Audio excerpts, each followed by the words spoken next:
Morning to you all, and thank you for joining us today. My name is Cyril Parsons. I'm the Managing Director of Office Principals, and I'm joined today by two very knowledgeable speakers who have joined us in previous seminars and will be familiar to you if you've been on the Office Principals seminar program before. They're going to give us the benefit of their experience. So a warm welcome to Hannah Nardini of WK Space and Bertie Van Dyke from Huther Miller. Sadly, Claire Stant of Office Principals has had a family illness and she can't join us today, but we'll do our best to make up for that. So what we're not going to be doing today is to be so arrogant as to tell you that we know or can predict the future of the office. There's so much that's still being worked out post-pandemic, and if we told you we had all the answers, we'd be lying to you. We had a really interesting conversation the other day, Hannah and I, with a property director of a large bank, and he put it really well to us. He said, I've told my board that I'm going to do my best to predict the future, but I'm going to make mistakes along the way, and you need to budget for those mistakes. So I thought that was a really pretty candid assessment of the situation that we find ourselves in. We know things are moving very quickly. We know that companies and organizations are adapting, they're changing, but there's a lot of fundamental questions out there to answer. Questions like, and I've just jotted down 6 here. One is, what is the future of the city centre office? And will staff want to commute regularly into city centres? The second is hybrid working here to stay? Or will we see a return to the pre-COVID commute and normality? Thirdly, as we've got on this slide here, do you need to double vaccinate if you want to return to the office? And is that legally enforceable? There's a lot of debate going on about this, and law firms are wading in, as you can see with that article I've cut out from the Times there, with their opinions and their viewpoints. Number 4, will we need to reissue employment contracts to cover new forms of working? Question 5, how can we find and recruit best talent and then offer that talent a personal development program to retain those individuals in our businesses? And finally, 6, what happens if workers refuse to return to the office? Is working from home the new entitlement? Many employees are insisting that having worked from home during the pandemic, that they're entitled to continue. I don't know if anyone's following a really interesting situation that's developed with Apple. I don't know if we can get that slide up there. Yeah. So, Apple employees will quit if the firm does not allow flexible working. They've got 147,000 employees worldwide. They've made an executive decision to order that all their employees come back to the office 3 days a week on Mondays, Tuesdays, and Thursdays. And that's caused the equivalent of a riot, with many staff not happy and many threatening to quit their jobs. A really toxic and unhappy situation. But it's a really interesting dynamic, and I wonder if it involves a fundamental rethink of how managers manage their staff and how staff expect to be managed as we go back to the workplace. The other extreme to the Apple situation is the approach of a company like Siemens, which are taking the view that they need to recruit 5,000 tech staff, but they're looking at the global talent pool and everyone working remotely. So those are the two different sides of a situation, one with Apple, one with Siemens, both taking very different views on staff coming back to the office. So as you can see, there's a lot going on in the world of work. And Hannah today is going to tell you about some of the workplace models that are being adopted by forward-thinking organizations in response to the pandemic. And then Bertie will try and be a bit of a visionary, look ahead to some of the key trends that will give us a clue about the future of the office between now and 2030. There will be a Q&A at the end, so please put your questions in the chat box. We'll try and pick up with as many of those as we can at the end of the webinar. Hannah, perhaps over to you. We've been talking a lot recently about new types of workplace models that have been emerging. Perhaps you could share a few of your thoughts with us. Yep, thank you. So before we look at the models, I thought it's quite useful to look at what the data's been telling us, because that is helping to inform a lot of kind of client decisions and immediate next steps, I'd say. As a business, we've been running surveys since March the 30th of last year. So our most recent is of the 14th of September. And we've got over 876,000 survey responses now. So we've got a significant body of data there. And we've learned a lot. We've definitely been able to track over the course of the 18 months, kind of the ups and the downs of what remote working brings. And I think clients have experienced that within their own organisations too. So there's been a huge amount of sort of benchmarking to that. And I think even the most hardened employers recognised that remote working did work, without a doubt. But the challenges we noticed that emerged with a fully virtual workforce started to amplify in October of last year, and it's just increased. Most of that built around extended work hours, increased screen time, that lack of disconnect that people have. It's all proved a little bit sort of challenging for people, to the point where we've noticed from our most recent data that mental wellbeing decline has shot up. So if we go back to exactly 12 months ago, it's a 20% decline. It's now at 48% decline. It's quite significant.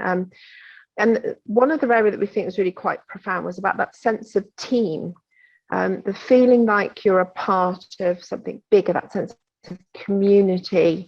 The decline a year ago, 17%. Today, it's at 44%. And that says a lot about a business. It says, you know, no matter how hard they're trying to maintain that morale and that culture and that team synergy, there's something about the physical environment that brings the best out of people, and it brings that sense of connection. And we're starting to see actually the challenges that being fully virtual is creating. It just isn't quite good enough in some instances to replace that for people. But without a doubt, as you just mentioned, hybrid working, flexible working is here to stay. People want it. There's a definite desire for people to have more remote working, but we've definitely seen a shift and a tilt towards balance. The days of 4 to 5 days in the office is only 11% of people in our most recent survey want that. And equally, there's just over 20% of people saying they want to be fully remote. The majority of people are sitting in that sort of 2 or 3 days, maybe a completely flexible schedule that might mean they're in a lot, they're not in so much the next week. People definitely have realised of the positive elements that they've experienced, and they want to keep them, and they want to perhaps integrate that into the way that they're working.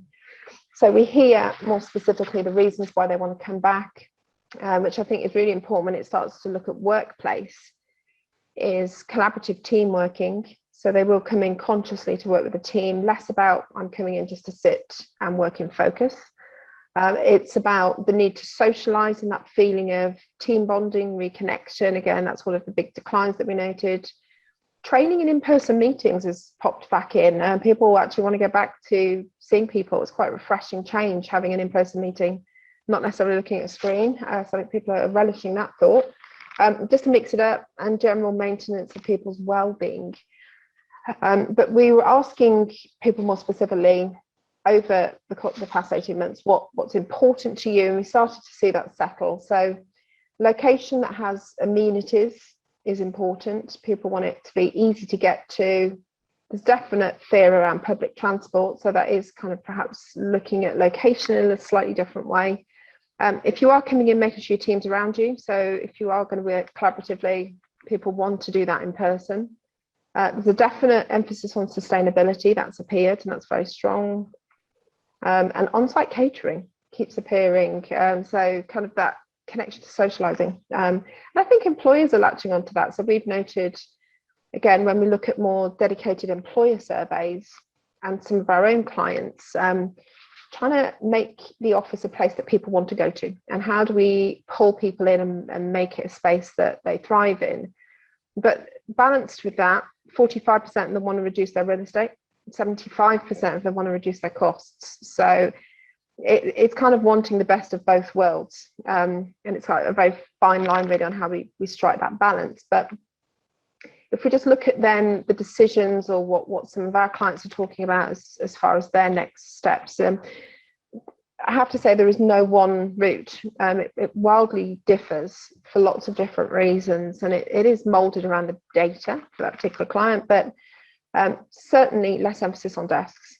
The days of one desk each, nobody's talking about that, and I think they all realise that that's quite a ludicrous approach to have.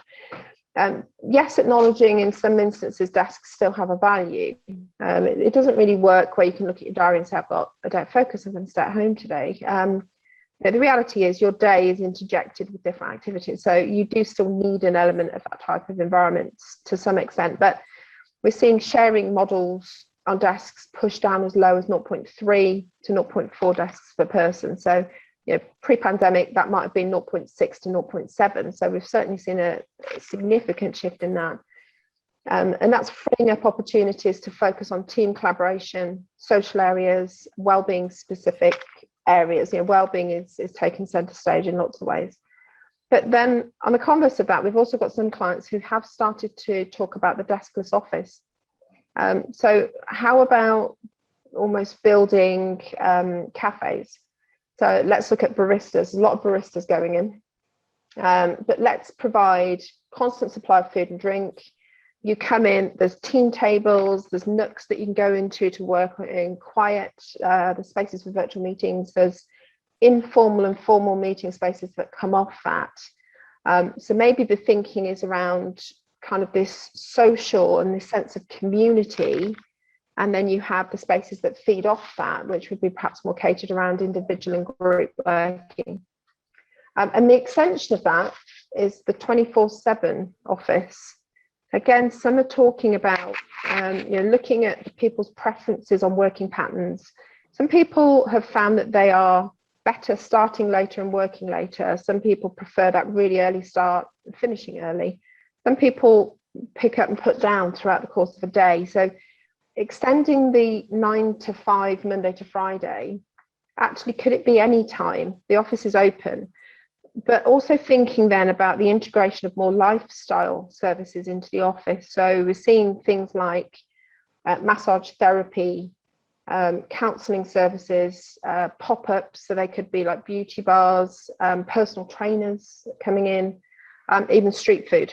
So give people a different motivation to come in, and people will come in for different reasons, but let's make lifestyle kind of a part of the work day as well. And I'd say one of the others is what we call the row model, which is absolutely not a new concept. It's been around for quite a few years, but I think with some countries starting to experiment with 4-day weeks and compressed hours, and there's lots of talk about where that might go.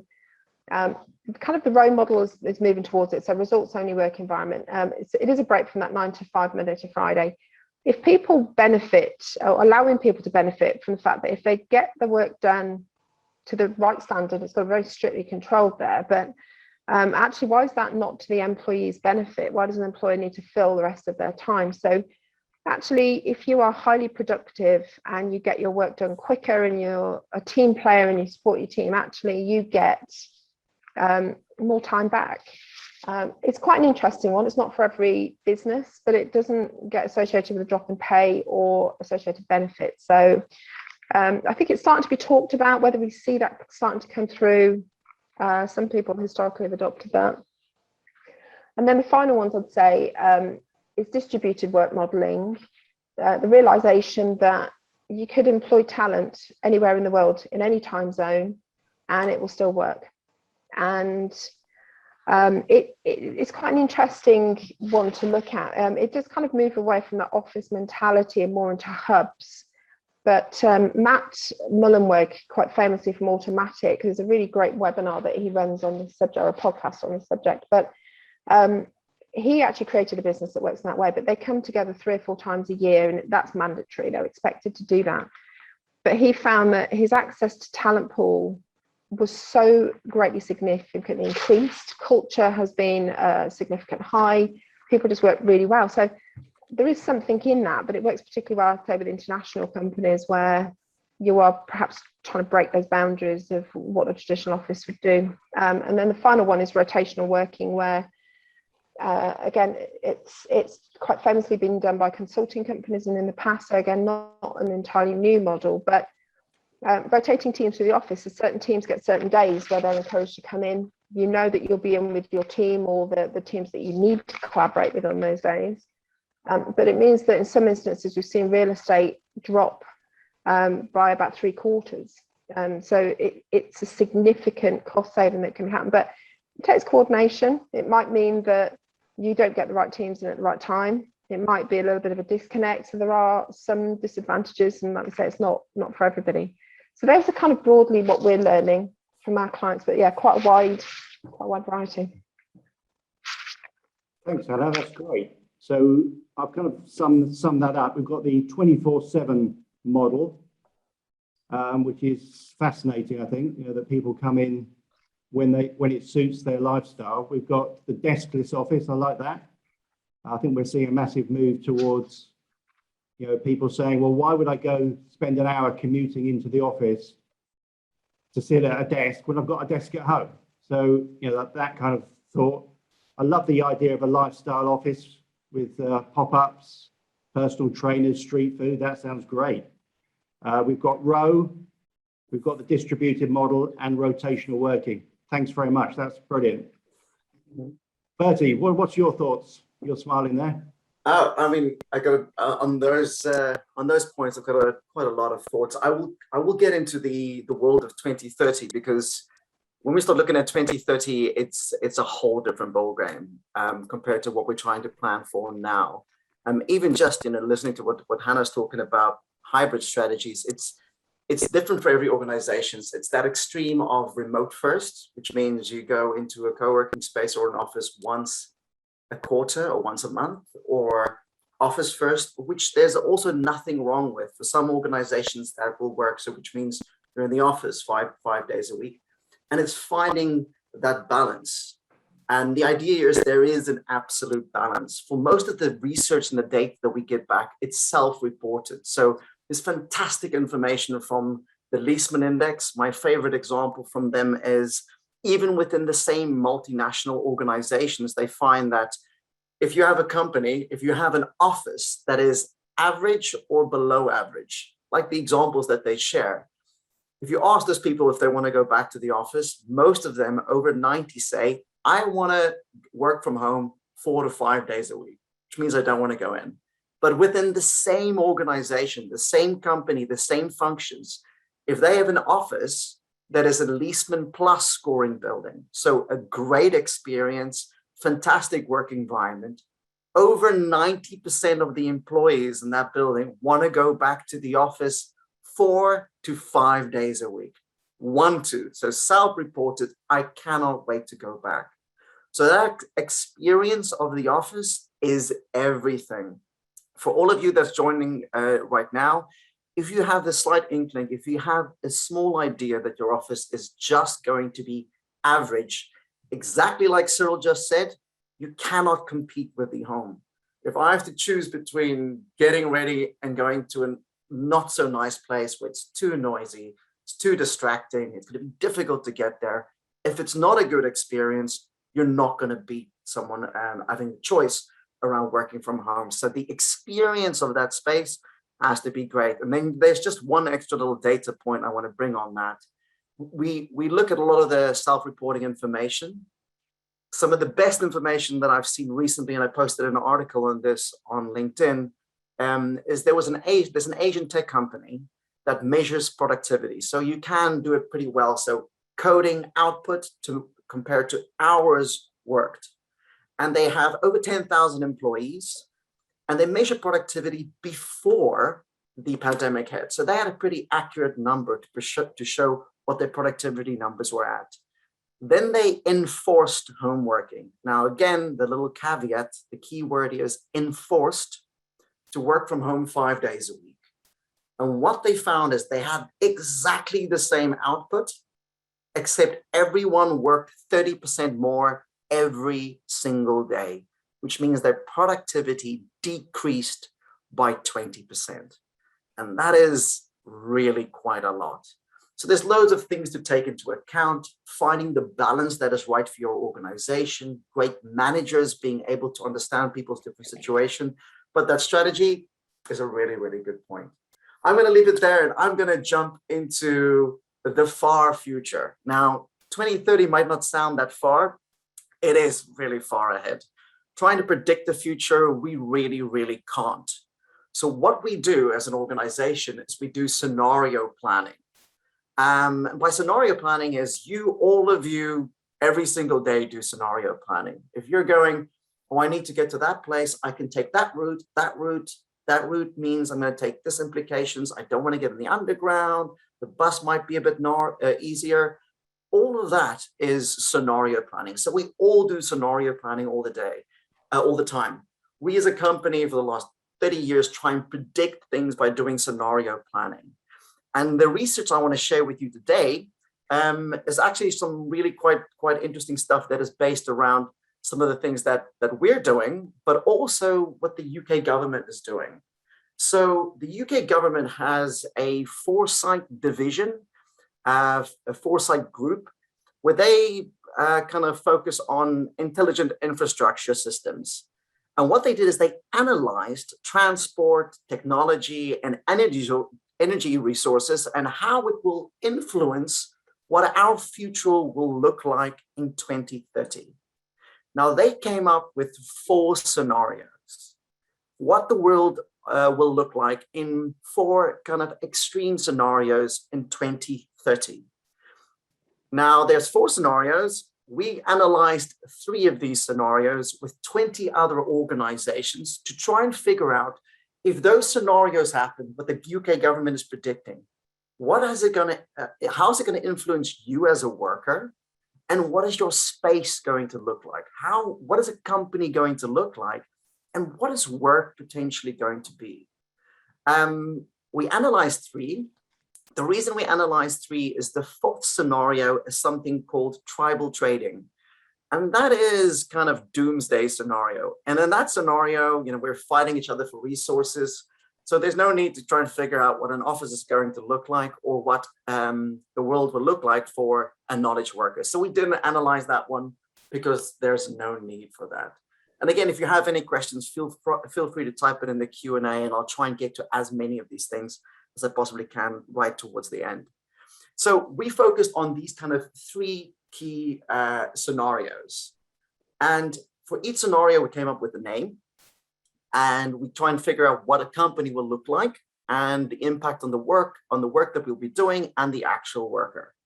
And the first one that we talk about is perpetual motion. Now, in this scenario, technology has solved all our problems. We've captured the CO2 from the air. And I mean, there's projects like these going on already. If you're sick, you take a pill for it to help you get through it immediately. Technology solves all our problems. That we develop things so fast that we don't have to worry about environmental implications. In this scenario, globalization is absolutely rampant. There is thriving economy and it's rampant consumerism. We make money to buy.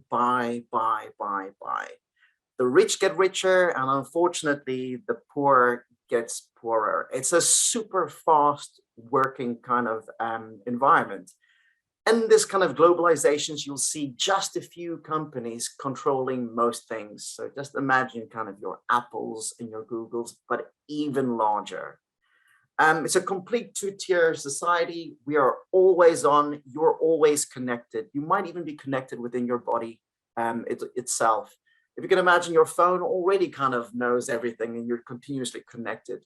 For children, if you can imagine, things like backpacks already being tracked. And there's right now examples like for your grandmother, there's trackable slippers to make sure that you know exactly how they're doing and what their health situation is when they're moving, when they're far away. So for an organization, what does that mean? For them, they want, number one, they want to know, how do we attract the very best talent? Because we only want the best. And number two is, once I have you, how do I keep you at your utter peak performance? How do I keep you at peak productivity? So the idea is, what does it mean for a worker? You will be office-based the whole time in this scenario.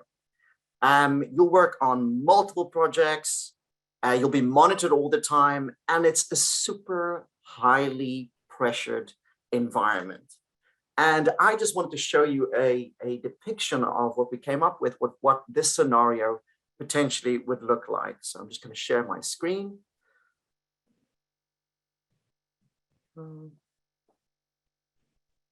Now, check. Cyril, can you see my slide? Yeah, all good. So this is a depiction of what would happen if you work in this highly kind of stressful environment. You will stay within your cubicle. You can almost imagine the kind of the bullpen. In this, it's the right smell that you like. It's the right temperature that you like. It's the right lighting that you like. The air quality is fantastic. Why would we move you to a different meeting room for a meeting when you've got everything you need right there? Extremely immersive. There's a board up at the top that you can see you are competing against everyone. Jane Thompson's at 97%.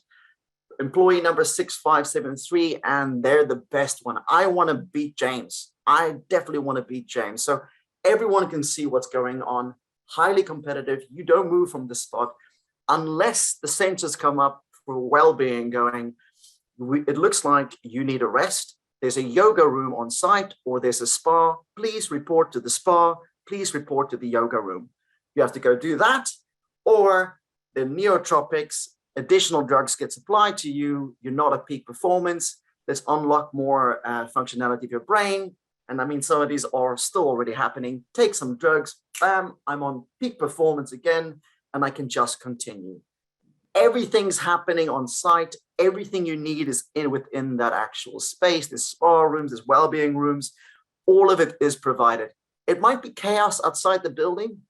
I mean, there might be riots, but inside the building, this is what is going on. So I know it's an extreme scenario, but again, this is what happens if technology solves all our issues: rampant consumerism. So the next scenario that we talk about is urban colonies. Now, with urban colonies, this is a scenario where, even like today, if you live in the UK, you would have seen our Prime Minister talk about how important it is to look after the environment. This is a scenario where we actually listen to the kind of a specialist telling us the world is in trouble. We need to act right now. So in this scenario, we act right now, and we understand that it is important. There's government regulation, but it's accepted by all of us because we know it's necessary. We know it needs to happen now rather than later, otherwise there's going to be problems. So we're seeing an urban renaissance coming to fruition, which means you're starting to actually get competitive cities, because you will live, you will play, you will learn, you will go to school, your healthcare, all within the same environment, all within the same kind of walking or cycling distance from where you are currently at.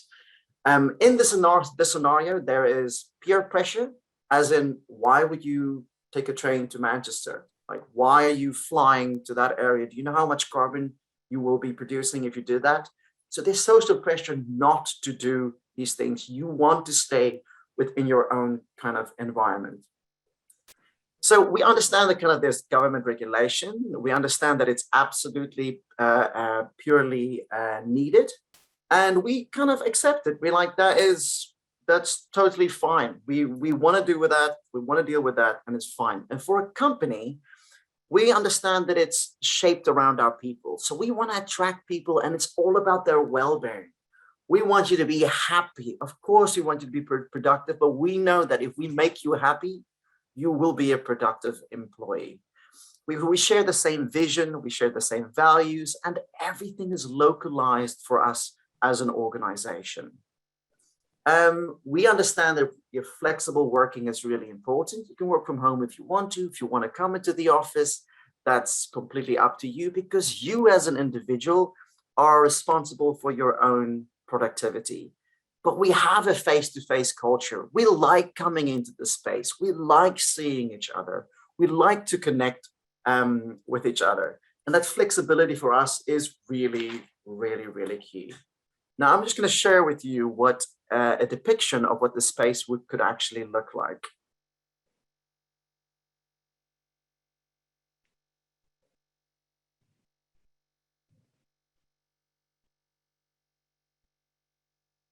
I hope that's full screen. So this is an idea of urban colonies. So we work in a space, you don't need a big area, you don't need a kind of big working spaces, because it's all flexible working. You come in, you go on the left-hand side, you can work inside, outside, the school is right next to you. This is a 24-hour kind of space, so anyone can come and use it. The university can come and use it. You can have cooking classes in the evening. You engage with your community. You'll have filming events outside where everyone can come and actually watch a movie. You don't need a big desk, because you might just be in for just a few hours, but you can move around whichever way you find that works for you. But everything is in close proximity, and it's all kind of connected in a very kind of healthy, way. Now we get to the last scenario to discuss. And this is where things get a little bit tricky. This one is called good intentions. And with good intentions is we didn't listen to everyone telling us we should have looked after the earth, we should have looked after everything, and we're acting a little bit too late, which means government regulations is massive, but it's too much, too little. And we really resent that. We resent the control that's being enforced on us.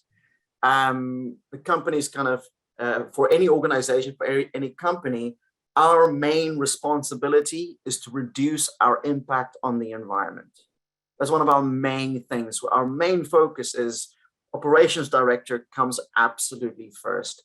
We as a company have a certain amount of carbon credits, the same as you as an individual. You cannot go over that. If you go over that, the tax implications would be mind-blowing. So we want to reduce this to try and save even more. We just didn't change fast enough. So our preferences are actually policed by the government and by the companies that we work for. In this for a company is we want to reduce our environmental liabilities. So we want to minimize our impact. The workforce is much more dispersed. There's multiple locations, because you want to get that person to work for me, but there's no point for them to actually try and come over to our organization or move or travel in any way, sense of form, or in any way, because we will just use technology to communicate. Communication is absolutely key, but we use technology to do that. Here, a big struggle, of course, is creativity. If I can't travel, how do I encourage you to be creative? But your output, the amount of carbon that you produce is now the responsibility of the company too. So it's very, very heavily controlled. So for a worker, it's completely decentralized. The challenge is to inspire you. How can I inspire you? Because we will basically have a community of optimists, because that's all we can be. We can only try and be optimistic because we have this mass amount of control. Now, the thing I want to do here is I want to show you what these environments or these spaces actually could look like.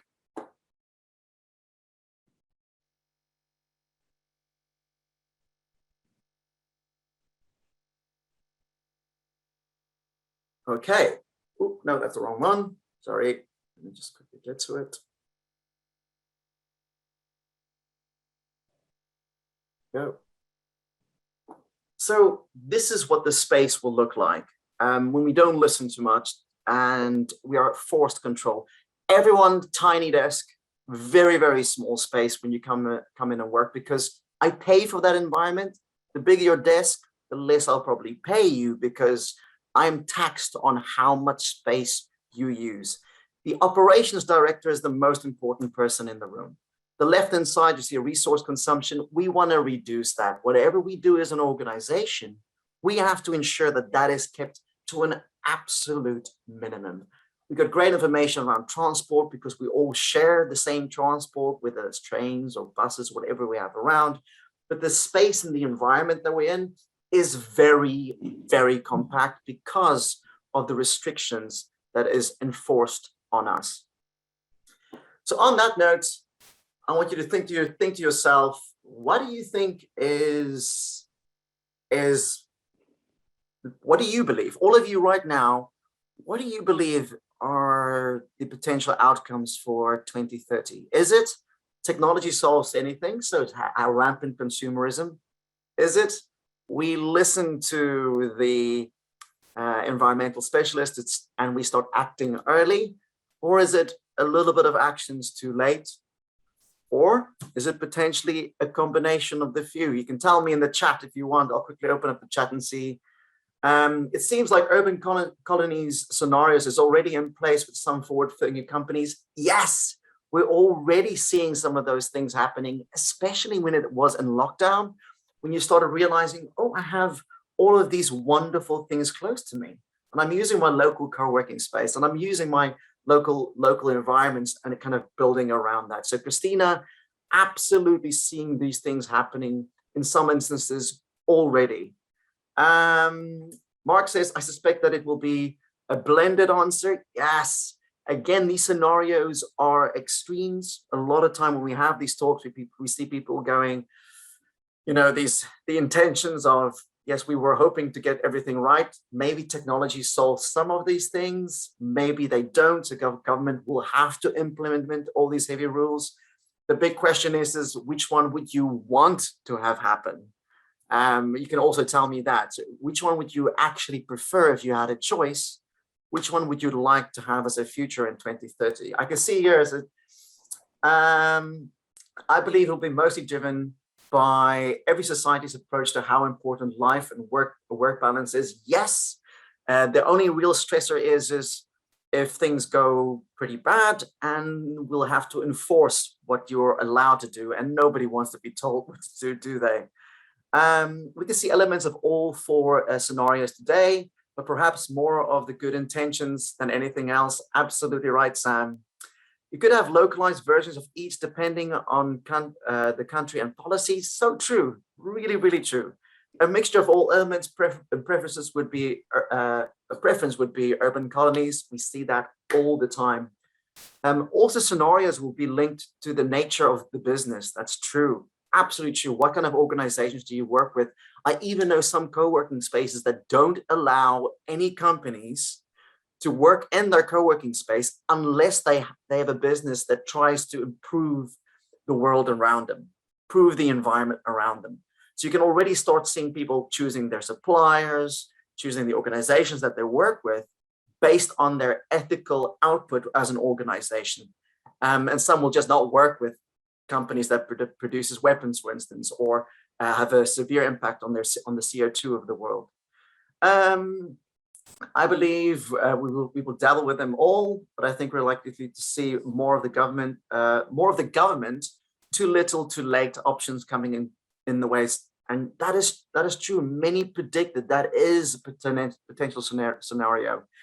And then the last one I see here is seeing as it's only 8 years away, I think it will be driven by the environment and people's needs with a balance to business. Absolutely true.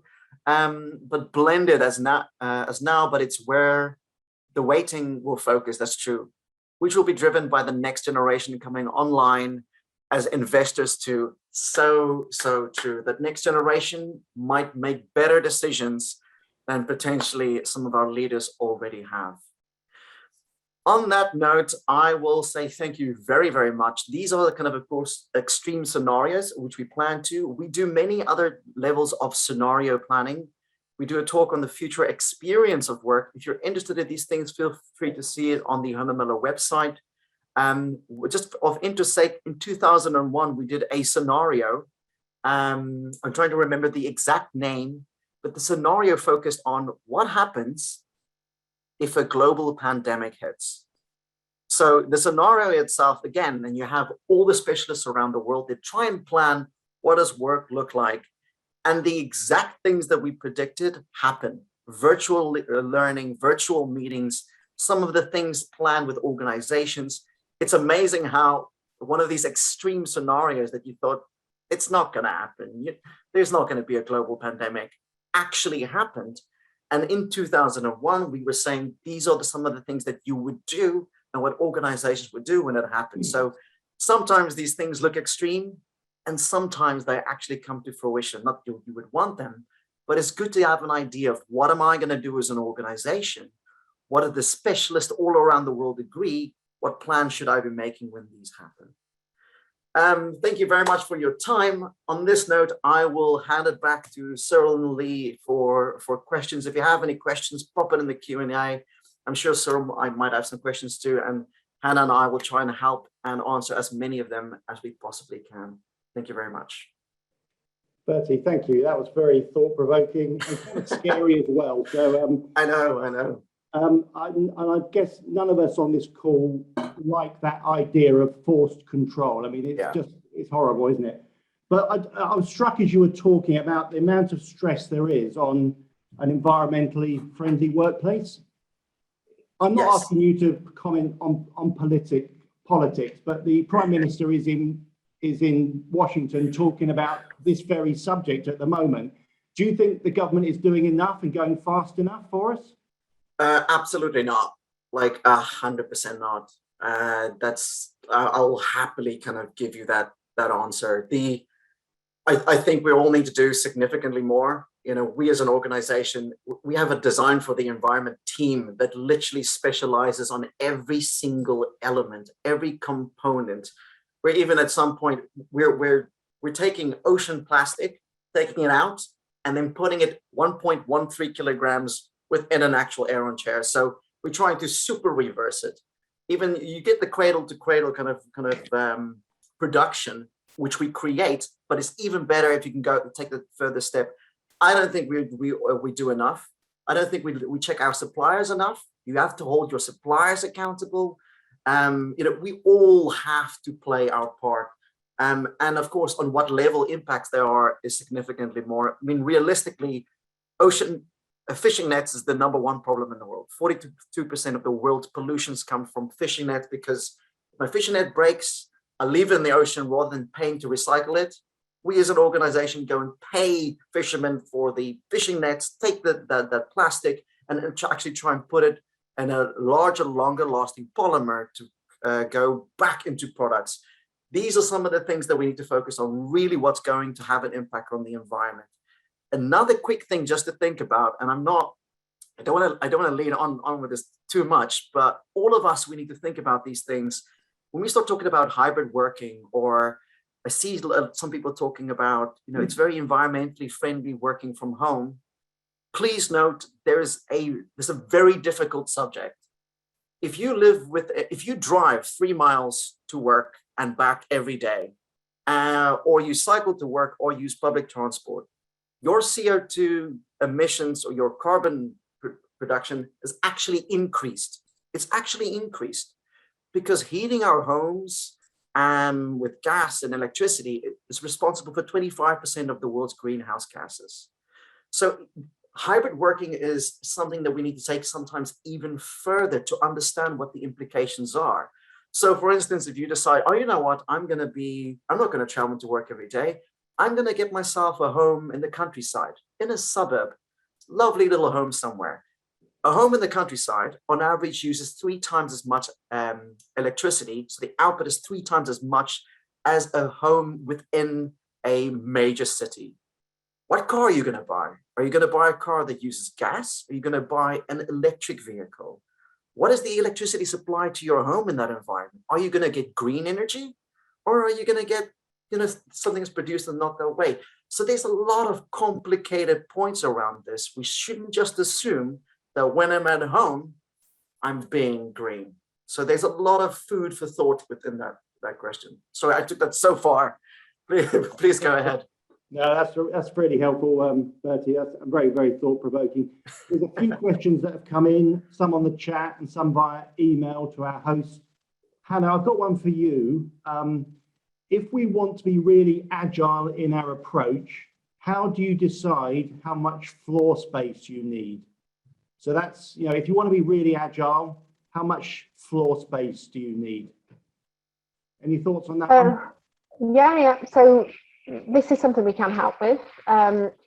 It will never be 100% accurate because we are there trying to predict the immediate short term. But what we can do is gather data and try and understand what that data is likely to mean, but also how it's likely to play out in the future. So we typically have a more holistic or 360 appraisal of an organisation. So one is around objectives and drivers. What do you want to achieve from the workplace? Because that goes a long way towards understanding how do we get you from where you are to where you want to be. So as a leadership team, that's a very important aspect.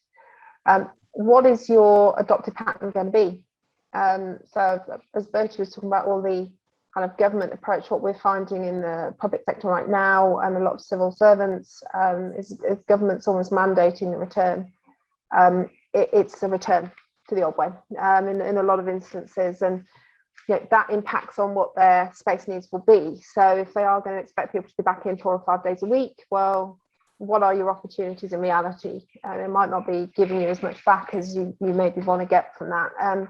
So understanding where you are on patterns is going to be important, but generations is important too.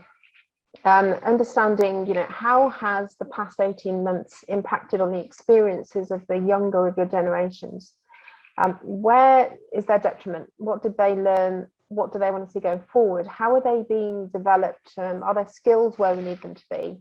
Are they going to get the same career progression opportunities as other generations? And when we start to factor in the kind of unique nuances around your own organisations, understanding the impact groups, and that will be on the generations, it will be on your personality profiles, it will be on those with disabilities, those with caring responsibilities, all these different elements come into play. To understand, actually, I know individuals say they want to do this, but is that the right approach for the business as well? Is that right for clients? You've got to look at it outside of just one perspective and look at different ones. So when we then put all of that together and we map out, okay, what are your generations likely to do over the next 3 to 5 years?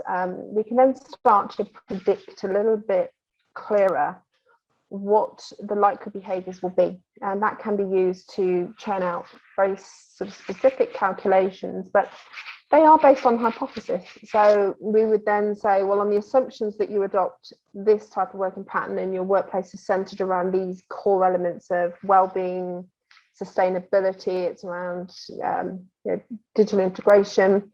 Based upon these assumptions, this is the precise amount of space that you need. So it is possible to do it. It just needs a little bit of research and understanding behind it. Can I just add one extra thing to that? I saw a fantastic number last week. I'm a Leesman advanced practitioner, and they said they presented some new data to us, which will be available to the world quite soon. And the Leesman is the largest research group in the world around how well space actually works. And what they said is there's this sweet number of current global analysis. If you reduce your office space by 21%, that's on, again, as a global average, that frees up enough capital for you to double your spend on the soft services, on the environment, the quality of the space, the coffee, all of those things, the experience, which is really what people want. Just the 21% reduction will actually allow you to create a significantly better experience that will make people go, I can't wait to go into work, rather than I have to go into work. Very, very interesting. Thanks for that, Bertie. And thanks for that answer, Hannah. I've got another one for you, Hannah, that's just come in. We've been asked to create the best possible workspace for our employees to return to. How is that possible when everyone has different expectations? So we want to create the best possible workspace for people to go back to work to, but how is that possible when everyone's got different expectations? There's no one size fits all on these things. And you're never going to make everybody happy, which I think we always have to accept. But yeah, I think where workplace has been over a series of decades really has been kind of that that call center feel. It became compressed and constrained. It was all about squeezing more in, and people talk about sweating the asset, and rather than actually what do we need to give you to make you healthy and thrive and be productive and feel like you perform at your best. And I'm glad to see that the emphasis is shifting now more around specific people needs. But equally, if we ask people what you want out of the workplace, people don't know what they don't know. They can answer from certain insights, but it's limited. So this is kind of linking back to the other question, really, of understanding what is it that the organisation is trying to achieve here, and what is it that would act as a draw, but not being a gimmick. This isn't about being wasteful or unsustainable in any of the kind of models, strategy, or even how that space is designed. So it just needs to have consultation to it, but not focusing too dominantly on a particular group is where in the past it's gone wrong. It's been centered around one particular objective, and everyone else has had to make do with it. And it isn't about that. We can actually bridge a lot of these preferences just by learning, listening to people, asking the right questions, understanding what their workplace needs to do, but making it flexible. Because, as Bertie's just talked about, that 8-9 years time in the future is not, it's not that far away when you start to think about how quickly that will go. And it's about designing a space that allows it to flex, morph and adapt as these things start to come into play, rather than constantly knocking things down and rebuilding things, which then is also going to have its own environmental impact too. So just sort of think a little bit wider in our approach to that. So a question from me, Hannah. Sorry. Can I just add to that? Like just as a kind of a cheat sheet, as a kind of little bit of a shortcut. There, for us, when we look at our global clients, we're 42 of the Fortune 50. At this point in time, there are 3 things that we focus on. One, you need great community socialization spaces. You need a great community social hub where if I want to go in and socialize, there is a great space for me to go and have a great connection. Number 2, I need great extended teamwork spaces. So I can collaborate, I can connect, I can adapt, I can move these things around, I can move into different spaces. And then the third, very, very important for many people that are having issues going back to the office now, this is the most important thing. You need fantastic individual focus space without interruption. Imagine all of us are being on video calls every single day. Imagine all of us going back into the office, sitting next to each other and having video calls again. The noise level will be impossible to manage. And for most people, that's the number one thing stopping them from being productive. So you need an area, a space, call it a library area, say that side of the office, that is no video calls, no allowed on your phone. There should be booths and things close to it where you can hide and have these calls. But if you really want to annoy everyone, create a space that's purely for collaboration only, because you don't do 9 hours of collaborative work. You do 4 hours, maybe 3 hours. Then you need to do work without interruption. And the number one thing is if you don't design a great space that allows for great individual work, people are not going to come back into your office space. And the most people that have got issues with space now is it's too distracting. It's too noisy. It's too open plan. I can't concentrate. And that's when everyone put their headphones on. So great individual focus space is what you need with an environment. Sorry, go ahead. No, that's great. I'll just ask Hannah perhaps one last question before we finish this webinar. It's been really, really insightful. Hannah, I've just been thinking as we've been talking that in view of creating a flexible working environment, do you see organizations perhaps buying less into the built environment and more into furniture-based solutions, which are flexible, movable, changeable, and adaptable? Do you see that as a trend? Yeah, absolutely. We're seeing a lot of clients, if they're relocating, trying to find space that's already got some form of infrastructure that they simply just repurpose and reuse and build the rest of the environment that allows it to flex. And so even over the course of a weekend, you can just pick things up, move it, reconfigure it.